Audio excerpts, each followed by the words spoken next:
లంబాడాలను ST జాబితా నుంచి తొలగించాలని డిమాండ్ చేస్తూ ఆదివాసీ సంఘాల ఆధ్వర్యంలో ఆదిలాబాద్ జిల్లా ఉట్నూరులో ఆదివాసీ ధర్మయుద్ధ బహిరంగ సభ నిర్వహిస్తున్నారు.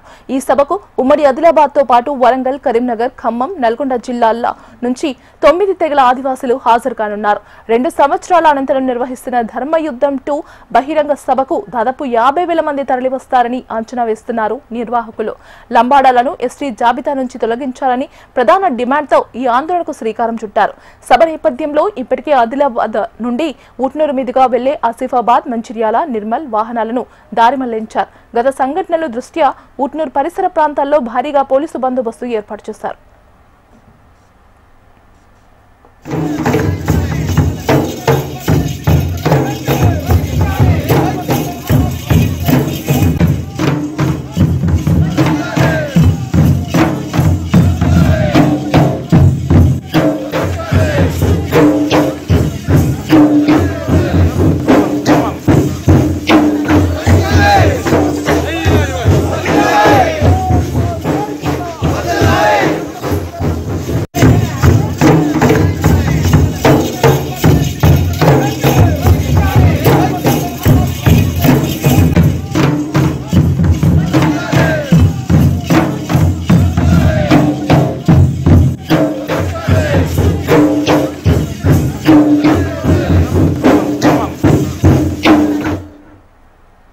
లంబాడాలను ఎస్టీ జాబితా నుంచి తొలగించాలని డిమాండ్ చేస్తూ ఆదివాసీ సంఘాల ఆధ్వర్యంలో ఆదిలాబాద్ జిల్లా ఉట్నూరులో ఆదివాసీ ధర్మయుద్ధ బహిరంగ సభ నిర్వహిస్తున్నారు. ఇక ఈ అంశానికి సంబంధించి మరింత సమాచారం అందించడానికి మా కరెస్పాండెంట్ శ్రీనివాస్ సిద్ధంగా ఉన్నారు. శ్రీనివాస్, దీపిక, ఆదిలాబాద్ జిల్లా ఉట్నూరు మండల కేంద్రంలో ఆదివాసీ ధర్మయుద్ధం పేరట ఎస్టీలో ఉన్నటువంటి లంబాడాలను తొలగించాలి, ఖచ్చితంగా రాజ్యాంగానికి విరుద్ధంగా కొనసాగుతున్నారు వీళ్ళని చెప్పి డిమాండ్ తో ఈ రోజు భారీ బహిరంగ సభ నిర్వహిస్తున్నారు. భారీ బహిరంగ సభకు కూడా ఉదయం నుంచి దాదాపు 2,000 మంది పోలీసులతో భద్రతా బందోబస్తు ఏర్పాటు చేశారు. శాంతియుత వాతావరణంలో బహిరంగ సభ జరిగే విధంగా చర్యలు తీసుకుంటారు పోలీసులు. ప్రస్తుతం అయితే ఆదిలాబాద్ నుంచి నిర్మల్ ప్రాంతానికి మంచిర్యాల వెళ్లే వాహనాలన్నీ కూడా నిర్మల్ నుంచి దారి మళ్లించారు. అదేవిధంగా ఆదిలాబాద్ నుంచి కొమరంభీం జిల్లాకు వెళ్లే వాహనాలన్నీ కూడా హస్నాపూర్ ఎక్స్ప్రెస్ నుంచి దారి మళ్లించిన పరిస్థితి. సాయంత్రం 6 గంటల వరకు కూడా ఈ ప్రాంతంలో రాకపోకలు అలో లేదని చెప్పి పోలీసులు పేర్కొంటున్న పరిస్థితి.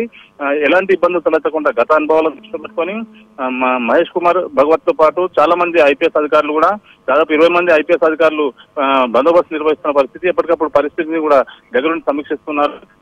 ఆదిలాబాద్ జిల్లా ఉమ్మడి జిల్లాతో పాటు ఖమ్మం, వరంగల్, అదేవిధంగా కరీంనగర్ జిల్లాల నుంచి కూడా దాదాపు 40,000 మంది వరకు కూడా ఆదివాసులు భారీ ఎత్తున తరలి రావడం జరిగింది. ఒకే ఒక డిమాండ్ ఉంది, ఎస్టీ జాబితాలో కొనసాగుతున్న లంబాడాలను తొలగించాలి. ఖచ్చితంగా పొరుగు రాష్ట్రాల నుంచి అక్కడ బీసీలుగా ఇతర దాని మీద రిజర్వేషన్స్ ఉన్న వాళ్ళంతా కూడా ఇక్కడికి వలస వచ్చి ఎస్టీలుగా తెలమని తమ హక్కులను కాలరాస్తున్నారు. ఉద్యోగ ఉపాధి అవకాశాలు కోల్పోయే ప్రమాదం ఉంది అని చెప్పి డిమాండ్ చేస్తూ ఈ రోజు ఆదివాసీ సంఘాల ఆధ్వర్యంలో 9 తెగలకు సంబంధించిన వాళ్ళంతా కూడా పెద్ద ఎత్తున తరలి వచ్చి బహిరంగ సభ ప్రాంగణంలో ప్రస్తుతం అయితే బహిరంగ సభ కొనసాగుతుంది. పోలీస్ పహారా అయితే పటిష్టంగా ఏర్పాటు చేశారు. ఇక్కడ కూడా ఇబ్బంది అనుభవాలను దృష్టిలో పెట్టుకుని బహిరంగ సభ శాంతియుతంగా నిర్వహించుకుని ఏర్పాట్లు అయితే చేశారు. ప్రస్తుతం అయితే దాదాపు 10-12 కిలోమీటర్ల దూరం నుంచి కూడా వాహనాలు రాకపోకలను నేపథ్యంలో పార్కింగ్ అంతా కూడా ఇబ్బందికరంగా ఉన్న కారణంగా చాలా మంది కూడా 10 కిలోమీటర్లు కూడా పాదయాత్రగా తరలి వచ్చి ఈ గ్రౌండ్ కు చేరుకుంటున్న పరిస్థితి అయితే ఉంది.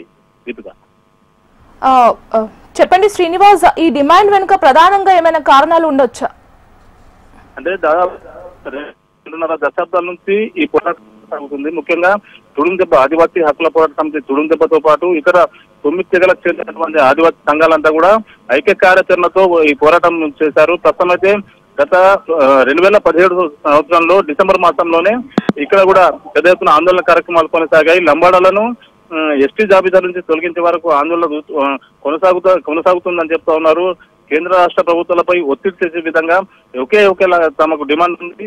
ఆదివాసీ తెగల నుంచి ఆదివాసీల నుంచి లంబాడాలను ఎస్టీ జాబితా నుంచి తొలగించాలనే డిమాండ్ తోనే ఈ బహిరంగ సభ కొనసాగుతుంది. ఈ బహిరంగ సభ ద్వారానే తమ కార్యాచరణ పూర్తిగా ప్రకటిస్తాము.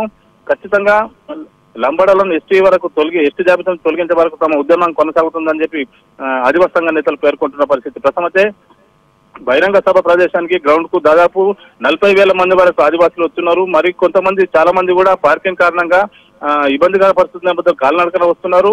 ఉట్నూరు టౌన్ లో ఎక్కడ కూడా అంటే వ్యాపార వాణిజ్య సంస్థలను ఉదయం నుంచి కూడా మూసించిన పరిస్థితి.